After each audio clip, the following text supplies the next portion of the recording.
네, 오늘 함께 나눌 말씀은 믿는 자에겐 능치 못함 없네입니다. 예수님이 변화산에서 내려오셔서 한 소년의 질병을 치유해 주시는 사건입니다. 본문의 14절 말씀 같이 읽어보겠습니다. 이에 그들이 제자들에게 와서 보니 큰 무리가 그들을 둘러싸고 서기관들이 그들과 더불어 변론하고 있더라. 제자들이 큰 무리에 둘러싸여 있고 서기관들과 변론을 하고 있었다. 이게 어떤 상황인가? 예수님이 변화산에 올라갔다가 내려오시는 동안 무슨 일이 있었던 것이죠? 제자들이 서기관과 지금 이제 논쟁이 붙었는데 이게 논쟁을 할 문제가 아니라 그들이 기도하며 하나님의 도우심을 구해야 될 상황이었습니다. 고린도전서 4장 20절 말씀 같이 읽어볼까요? 하나님의 나라는 말에 있지 아니하고 오직 능력에 있습니다. 네. 이게 뭐 논쟁을 해서 해결할 수 있는 상황이 아니었죠. 그래서 정말 하나님의 능력이 나타나야 되는 상황이었습니다. 15절과 6절 말씀 같이 읽겠습니다.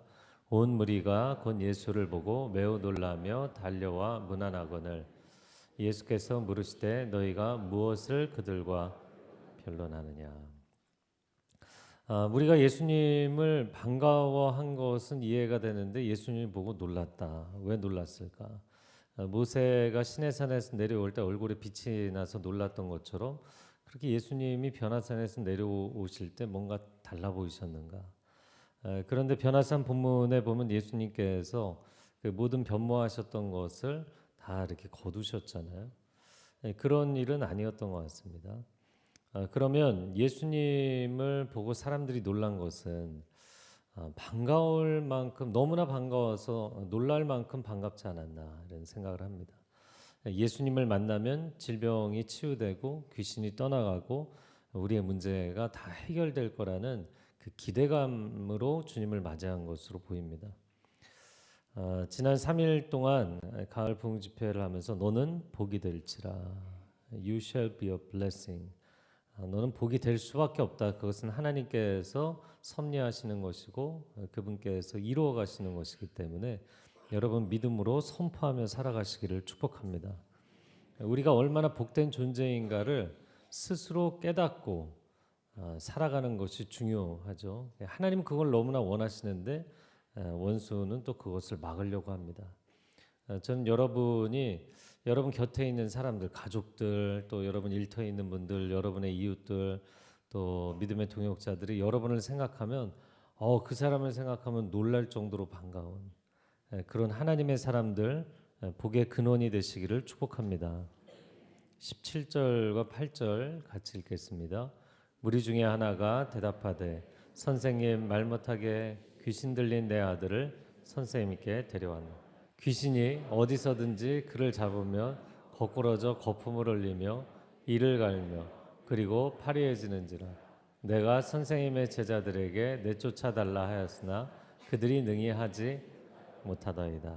아멘. 무리 중 한 사람이 자신의 상황을 이야기하는데 말을 못하게 하는 귀신이 들린 내 아들을 주님께 데리고 왔습니다. 그런데 주님이 부재 중이었으니까 제자들이 도와주려고 하는데 이게 안 됩니다. 귀신이 그를 잡으면 그를 거꾸로 들이고 그가 거품을 흘리고 이를 갈고 얼굴이 창백해집니다. 여러분 이 증상이 어떤 증상인가? 이렇게 병리적인 현상을 봐서는 간질병에 해당하는 증상으로 보입니다. 그런데 단순히 질병의 발현의 문제가 아니라 영적으로 어둠의 세력이 이 아이를 고통스럽게 하고 있는 것이었다. 우리가 이제 병에 걸리는 것은 여러 가지 환경적인 요인도 있고 또 자신이 잘 관리하지 못하는 것도 있겠지만 성경적으로 볼 때 질병의 원인이 무엇인가? 세 가지로 성경에서는 이야기를 합니다. 첫 번째는 죄를 지음으로 인하여 병이 걸리는 경우. 죄와 벌이죠. 세상의 모든 것은 인과관계를 갖고 있잖아요. 그래서 우리가 육적인 것뿐만 아니라 영적인 것도 동일한 것이다. 그래서 죄를 지음으로 병에 걸린다. 예수님이 양문겹 베데스다 연못에서 굉장히 오래된 병자를 치유하신 적이 있어요. 몇 년 된 병자였죠? 네, 38년 된 병자. 자, 그러면 38년이나 질병을 앓고 있었으니 얼마나 고통스러웠겠어요. 그럼 이 사람은 왜 병에 걸렸는가? 요한복음 5장 14절 같이 읽겠습니다. 그 후에 예수께서 그 사람을 만나 이르시되 보라 내가 나았으니 더 심한 것이 생기지 않게 다시는 죄를 범하지 말라. 그럼 이 말씀을 보면 뭘 알 수 있어요? 이 사람이 죄가 있어서 병에 걸렸구나. 그런데 예수님께서 병을 낫게 해주신다 할지라도 다시 그 죄를 짓는 삶의 패턴으로 돌아가면 더 심각해질 수 있다. 두 번째 이유를 성경에서 이야기합니다. 귀신의 공격으로 인해서 병에 걸리는 경우. 예수님의 공생애에서 귀신의 공격으로 질병에 걸린 사람들 굉장히 많이 치유하셨죠. 마태복음 9장 32절에서 33절 같이 읽어볼까요? 그들이 나갈 때 귀신 들려 말 못하는 사람을 예수께 데려오니 귀신이 쫓겨나고 말 못하는 사람이 말하거늘 무리가 놀랍게 여겨 이르되 이스라엘 가운데서 이런 일을 본 적이 없다.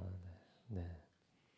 귀신이 쫓겨나감으로 인하여서 그 귀신의 악한 영향력에 눌려서 그 사람이 갖고 있었던 질병 또 그 사람이 갖고 있었던 장애의 문제가 해결됐다.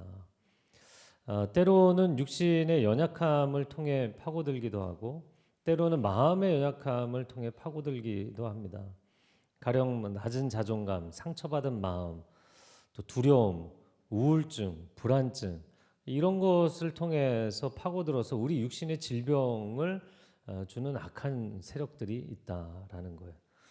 여러분 뭐 근심 걱정으로 스트레스 받아도 소화가 갑자기 안 되고 그러잖아요. 두통이 생기고 사람의 혼이 육을 지배하고 영이 혼과 육을 지배합니다. 그래서 우리의 그런 내면의 문제들을 틈타서 어둠의 영이 우리의 육신에 장기적인 고질적인 질병을 일으키기도 한다는 거예요. 제가 우울증이 심하고 자살 충동이 심했던 중학생 때 완전히 종합병원이었거든요.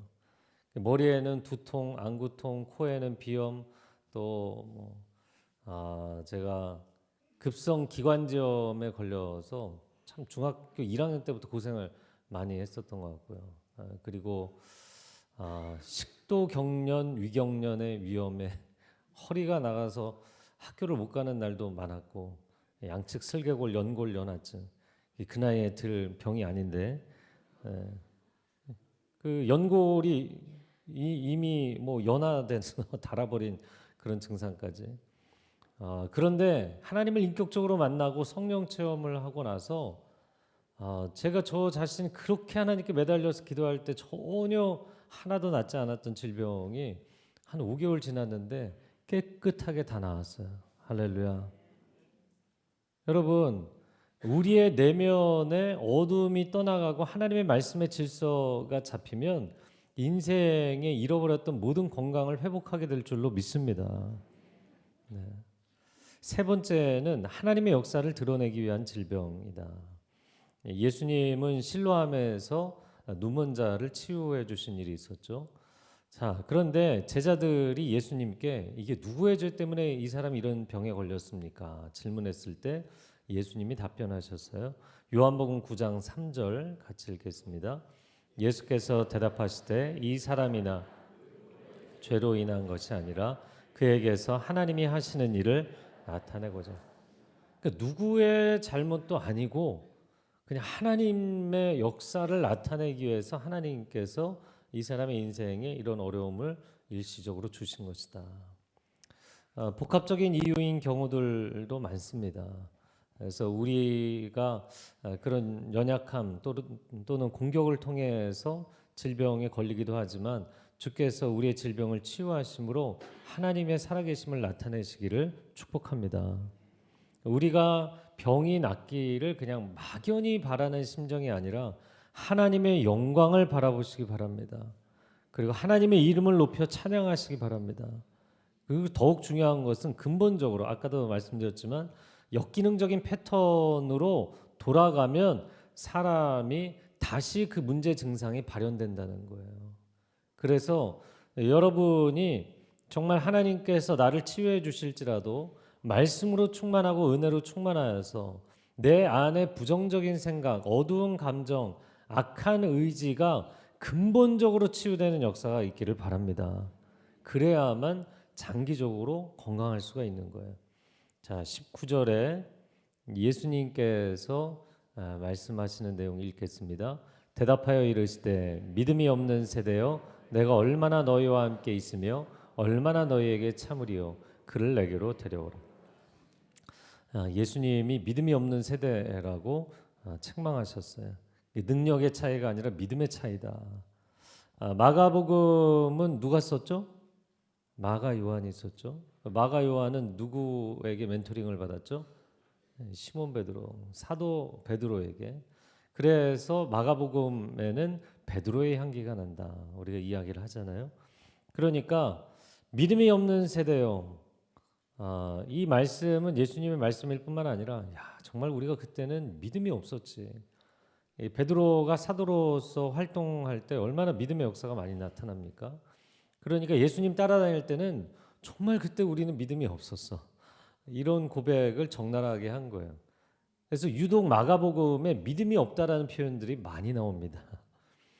풍랑이는 가령 예를 들어서 풍랑이는 바다에서 주님 이렇게 주무시고 계시면 어떻게 합니까? 깨어나십시오. 우리를 도와주십시오. 우리 죽게 생겼습니다.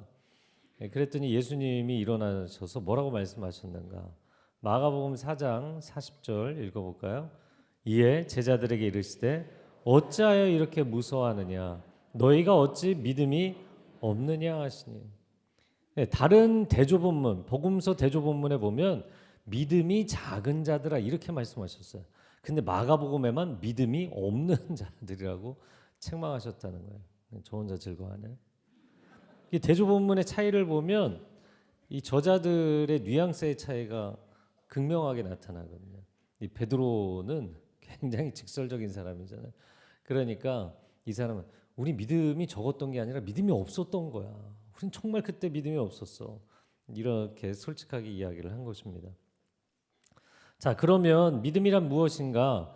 예수님이 정말 누구이신가를 제대로 아는 것.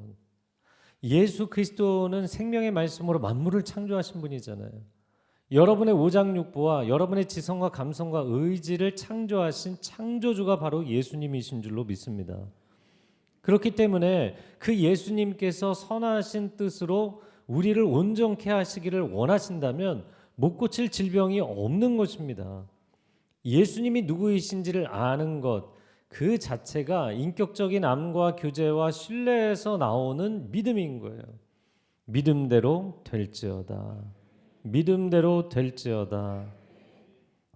제가 대학생 때 선교단체에서 한 초신자분을 알게 됐는데 정말 순수한 분이세요. 그러니까 이분이 신앙 고백을 하고 예수님을 믿게 된 지 한 달밖에 안 되는데 놀라운 변화가 일어나기 시작했어요. 그건 뭐냐면 정말 하나님이 위대하신 분이라는 것을 이분이 있는 그대로 온전하게 받아들이고, 그리고 기도하는 가운데 이분이 신앙생활한 지 한 달밖에 안 됐는데 신유 은사가 나타나기 시작한 거예요. 긍휼의 마음이 많아서 누가 아프다고 그러면 손잡고 눈물로 기도하는 가운데 온전히 믿음으로 기도하니까 병이 낫기 시작하는 거예요. 할렐루야. 제가 데이비 케이프 목사님의 예수를 위한 바보 여러 번 추천했는데 아직도 안 읽으시는 분들은 꼭 읽어보시기 바랍니다. 남아프리카 공화국에서 하나님의 부르심을 받고 십자가를 지고 순례의 여정을 떠나잖아요. 근데 만나는 환자들을 위해서 기도하라고 하셔서 기도했는데 병이 안 낫는단 말이죠. 그럼에도 불구하고 하나님께 원망하고 저 그만하고 싶습니다. 아니, 나 계속 기도해라. 그때 하나님이 그에게 하신 말씀이 무엇인가? 기도는 내가 하는 것이고 기적은 내가 일으키는 것이다.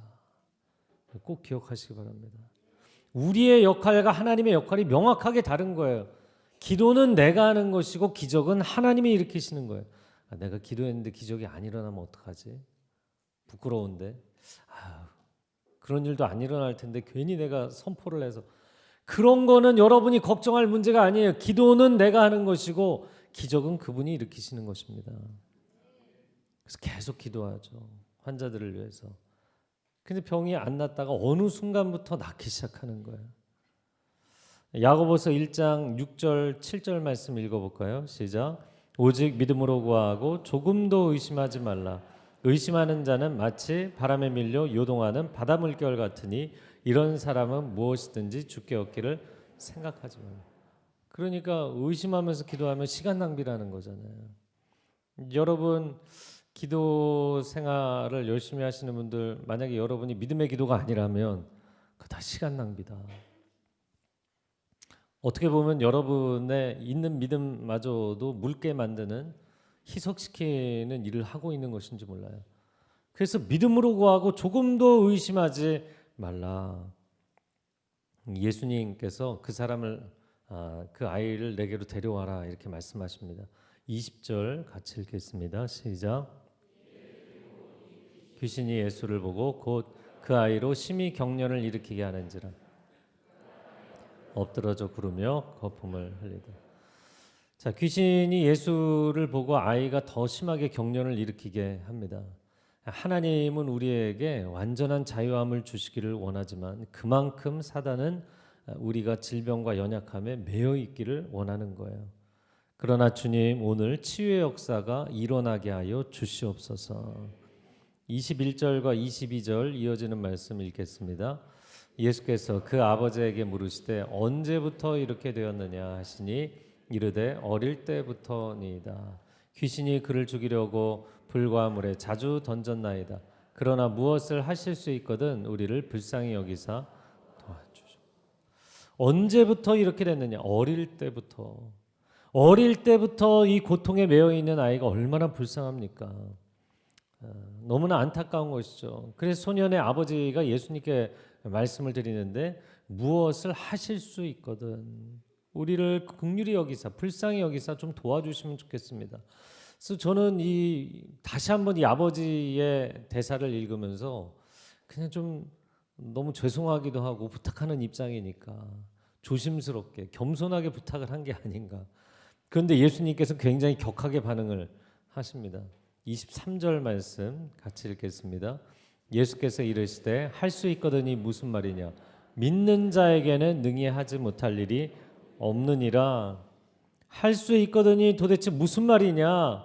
그렇게 말하지 말라. 믿는 자에게는 능히 하지 못할 일이 없느니라. 그래서 여러분 처음에 이 아버지가 예수님께 내 아이를 데려왔는데 안 계셔서 제자들에게 부탁을 했더니 제자들이 능력이 없어서 믿음이 없어서, 그런데 알고 보니까 제자들만 믿음이 없는 게 아니라 이 아버지도 믿음이 없는 거예요. 여러분 양쪽이 다 믿음으로 하나님 앞에 기도하고 믿음으로 반응을 할 때 하나님의 역사가 나타나는 것인데 여러분 제자들만 믿음이 없는 게 아니라 이 아버지도 믿음이 없었던 거예요. 제가 두란노 천만 큐티 운동 공부할 때 전국으로 큐티 세미나 다니면서 똑같은 강의안을 들고 다니는데 교회마다 다르다니까요. 어떤 교회는 막 은혜가 충만합니다. 1시간 강의를 했는데 은혜가 충만하고 어떤 교회는 1시간 강의를 했는데도 여전히 냉랭해요. 똑같은 메뉴예요. 정말 믿어주세요. 똑같은 강의안이에요. 토시 하나 안 틀리고. 저는 예전에 그러니까 한 교회에서 한 집회 한 예배만 드릴 때는 앞에서 설교하는 설교자의 실력에 좌우되는 것이다 이렇게 생각했어요. 아니에요. 그게 전부가 아니더라고요. 그거보다 때로는 훨씬 더 큰 포션이 회중이 얼마나 온전한 마음으로 하나님의 은혜를 받아들이는가, 거기에 좌우가 되더라고요. 그거를 똑같은 매뉴얼을 들고 다니면서 알게 됐어요.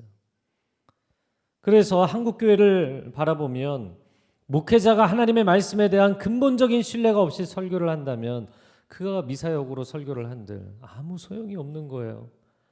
이거는 말씀에 문제가 있는 것이 아니라 그 말씀을 전하는 자에게 문제가 있는 것이기 때문에, 또한 성도들이 선포된 말씀을 하나님의 음성으로 받아들일 생각이 없다면 소용이 없는 거예요.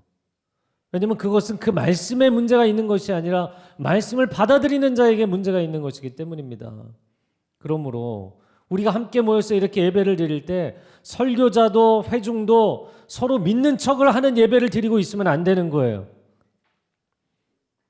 주님, 우리가 믿음의 공동체가 되게 하여 주옵소서.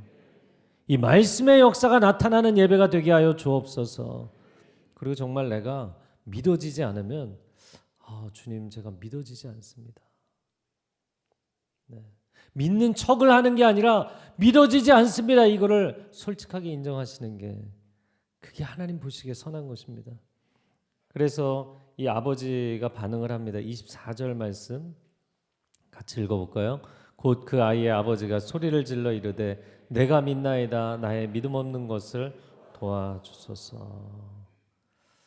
내가 믿나이다. 나의 믿음 없는 것을 도와주시기 바랍니다. 하나님은 정직한 자의 기도를 들으시는 줄로 믿습니다. 예수님이 복음서에서 수많은 사람들을 치유하셨는데 그들을 치유하신 모든 조건은 믿음으로 반응하는 사람들이었어요. 그래서 예수님이 습관적으로 하신 말씀이 뭐였나요? 내 믿음이 너를 구원하였다.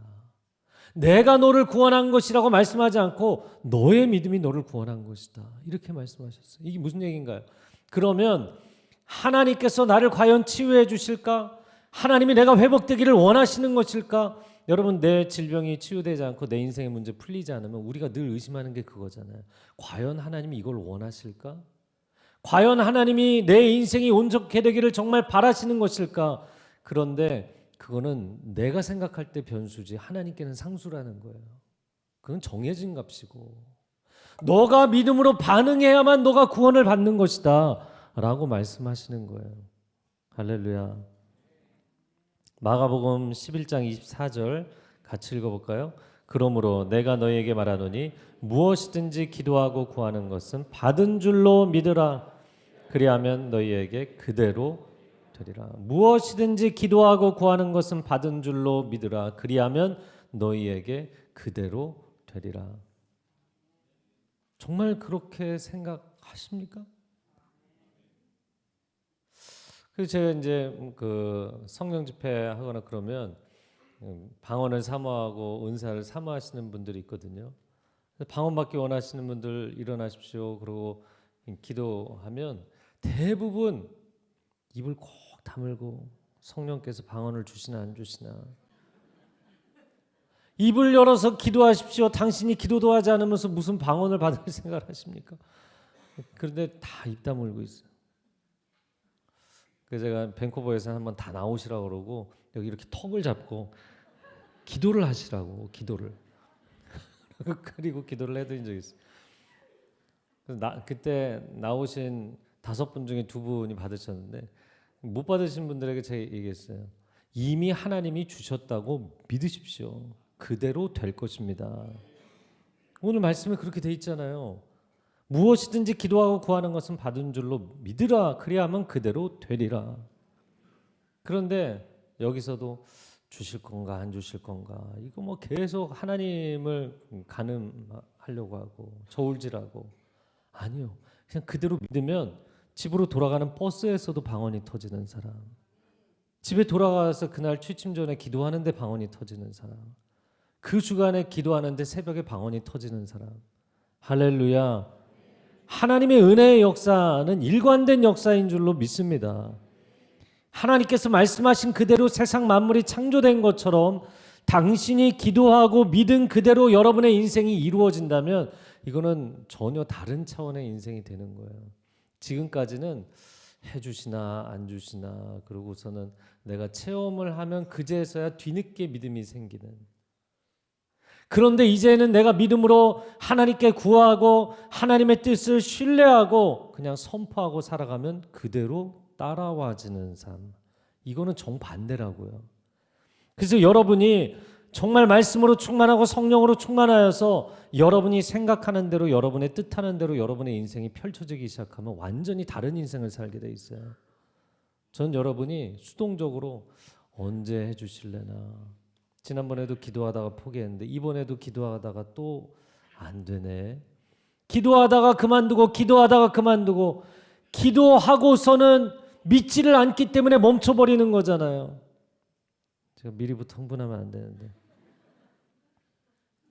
제가 3일 집회를 해서 자중하려고 그랬는데 자꾸 믿음이 없이 기도하는 건 시간 낭비를 하고 있는 것이다. 정말 믿고 간구했다면 받은 줄로 믿으라. 하나님은 우리가 복된 존재가 되기를 원하십니다. 단순히 기복적으로 복을 구하거나 아니면 수학 공식 외우듯이 기도하는 게 아니라 정말 하나님의 말씀을 사랑하고 그 말씀대로 살겠습니다. 신명기 28장에 하나님께서 주신 복의 모든 조건들은 딱 한 가지, 말씀에 청종하는 것. 같이 읽어볼까요? 내가 내 하나님 여호와의 말씀을 청종하면 이 모든 복이 내게 임하며 내게 이르리. 하나님 no 땡큐 괜찮습니다 해도 그 복이 반드시 너를 가서 붙잡을 것이다. 하나님의 말씀에 순종하는 사람은 복을 받을 수밖에 없게 되게 만들어주겠다. 그리고 우리가 하나님의 나라를 최우선으로 구하는 인생을 살면 마태복음 6장 33절에 그런즉 너희는 먼저 그의 나라와 그의 의를 구하라. 그리하면 이 모든 것을 너희에게 더하시라. 하나님의 나라를 구하며 사는데 온 세상 사람들, 심지어 교회 다니는 사람들도 자기 나라 구하고 자기 나라 세우고 싶어 하는 거잖아요. 자기 성공, 자기 비즈니스 이거잖아요. 그런데 정말 하나님의 나라를 최우선으로 구하는 사람이 있다면 내가 그 사람에게 왜 공급을 안 해주겠느냐. 내가 그 사람을 팔 걷어붙이고 도와줄 것이다. 또한 하나님의 말씀을 내 마음에 새기기 위해서 묵상하며 살겠습니다. 시편 1편 1절에서 3절이 말씀하는 거잖아요.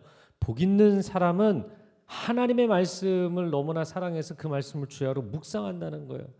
그렇게 묵상하며 마음에 새기는 사람은 그가 하는 모든 일이 다 형통하게 될 줄로 믿습니다. 하나님의 사람들이요 복된 존재들이 될지어다. 25절에서 7절 예수님이 치유하시는 장면을 읽어보겠습니다. 예수께서 무리가 달려와 모이는 것을 보시고 그 더러운 귀신을 꾸짖어 이르시되 말 못하고 못 듣는 귀신아 내가 내게 명하노니 그 아이에게서 나오고 다시 들어가지 말라 하시매 귀신이 소리 지르며 아이로 심히 경련을 일으키게 하고 나가니 그 아이가 죽은 것 같이 되어 많은 사람이 말하기를 죽었다 하나 예수께서 그 손을 잡아 일으키시니 이에 일어서니라. 아멘. 네, 예수님께서 명령하시는데 그 아이에게서 나오고 다시 들어가지 말라. 여러분 이게 중요한 거라고요. 하나님께서 우리를 감격적으로 만나주셔서 우리 인생을 치유해 주셨는데 다시 우울증에 빠지고 다시 불신앙에 빠지고 다시 신앙 냉담에 빠지는 사람들이 있어요. 너무나 안타까운 것입니다. 그러면 다시 이 어둠의 영들이 몰려와서 내 영혼을 잠식하고 내 인생을 잠식하고 내 가정을 잠식한다고요. 여러분 아무리 드라마틱하게 인생이 변해도 내가 건강한 순기능적인 삶, 역기능적인 패턴을 포기하고 순기능적인 삶의 자리로 들어가셔야 돼요. 하나님 우리 안에 근본적인 치유가 일어나게 하여 주시옵소서. 28절과 9절 마지막 절 2절 읽겠습니다. 집에 들어가심에 제자들이 조용히 묻자오되 우리는 어찌하여 능히 그 귀신을 쫓아내지 못하였나이까. 이르시되 기도에 다른 것으로는 이런 종류가 나갈 수 없느니라. 기도에 다른 것으로는 이런 종류가 나갈 수 없다. 여러분 무슨 뜻인가요? 제자들도 기도했죠. 그런데 여러분 이 기도가 과연 믿음의 기도였는가? 종종 교인들이 습관적으로 이런 얘기 하잖아요. 기도나 해주세요. 기도나 해주세요. 뭘 할 수 있겠어요? 기도나 해주세요. 기도는 하겠습니다. 기도 요청을 하시는 분들이 계시면 네 기도하겠습니다. 전에는 네 기도하겠습니다. 그런데 돌아서 또 다른 일정이 있으면 까먹잖아요. 그래서 이제는 그 자리에서 그 문자가 됐든 수학이 너머로 통하는 것이 됐든 그 자리에서 기도합니다. 여러분은 기도의 능력을 믿고 있는가? 믿음의 기도의 능력이 그것은 기도라는 행위 자체의 능력이 아니라 그 기도를 들으시고 응답하시는 그분의 능력에 기초한 것인 줄로 믿습니다. 야고보서 5장 15절 말씀 읽어볼까요? 믿음의 기도는 병든 자를 구원하리니 주께서 그를 일으키시리라. 혹시 죄를 범하였을지라도 사하심을 받으리라. 우리의 순예배가 우리의 큐티 나눔 방이 서로를 위해 중보기도할 때 질병이 치유되고 어둠이 떠나가고 문제가 해결되는 이 하나님의 역사를 체험하는 그런 공동체가 될 수 있기를 축복합니다. 이는 힘으로 되지 아니하고 능력으로도 되지 아니하고 오직 여호와 하나님의 영으로만 되는 것이기 때문이에요. 사람은 할 수 없어도 하나님은 하실 수 있습니다. 여러분, 이 표현이 어디서 나오죠? 예수님께서 부자 청년 관원과 만나서 대화를 하셨는데 그 예수님의 제안을 거절하고 떠날 때 예수님이 이런 말씀하셨어요. 부자가 천국에 들어가는 게 얼마나 어려운지, 낙타가 바늘구멍으로 들어가는 것보다 어렵다. 아니, 그건 어려운 게 아니라 불가능한 거잖아요. 그 제자들이 그러면 누가 천국에 갈 수 있나요? 그때 예수님이 하신 말씀, 사람으로서는 할 수 없을 때 하나님으로서는 못하실 일이 없느니라. 할렐루야. 제가 왜 갑자기 이 얘기를 할까요? 성경 통독을 하다가 제가 이제 계속 질문을 받는데 한 분이 이런 질문을 하셨어요. 적용 질문. 제가 전도를 하다 보면 자주 이런 이야기를 듣습니다. 그러면서 이런 얘기를 하는 사람이 있다는 거예요. 신이 아닌 인간이 어떻게 감히 천국 갈 수 있다고 이렇게 확신할 수 있느냐. 인간이 감히 천국을 간다 확신할 수 없는 것이 상당히 겸손한 말처럼 들리잖아요. 그래서 제가 두 가지로 간단하게 답변을 드렸고 그리고 한 가지 예시를 들어드렸어요. 첫 번째, 인간의 힘으로 천국에 절대 갈 수 없습니다. 천국의 주인은 오직 하나님이십니다.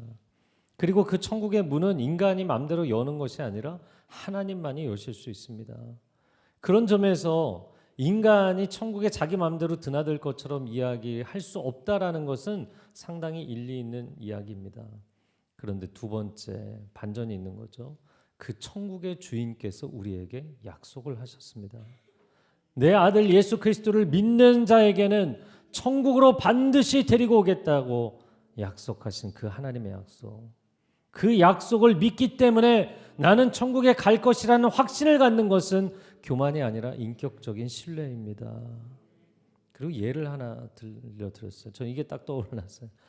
여러분, 작전명 미라클 구조했던 작전을 기억하시나요? 아프간 사태가 굉장히 심각할 때 현지에서 한국인 조력자들 377명을 군수 송기에 태워서 우리나라에 데리고 왔었잖아요. 여러분, 이 사람들 입장을 잘 생각해 보세요. 한국에 단 한 번도 와본 적이 없고, 아니 그냥 외국에 나가본 적도 없는 사람들이 대부분이잖아요. 전쟁과 테러와 빈곤과 절망의 땅에서 안전한 대한민국으로 내가 갈 수 있다고 그들이 무엇을 근거로 확신할 수 있는가? 아니, 자기가 그걸 뭐 결정할 힘이 있는 사람들도 아니잖아요. 아무도 자력으로는 도저히 그 일을 이루어낼 수 없는 사람들이잖아요.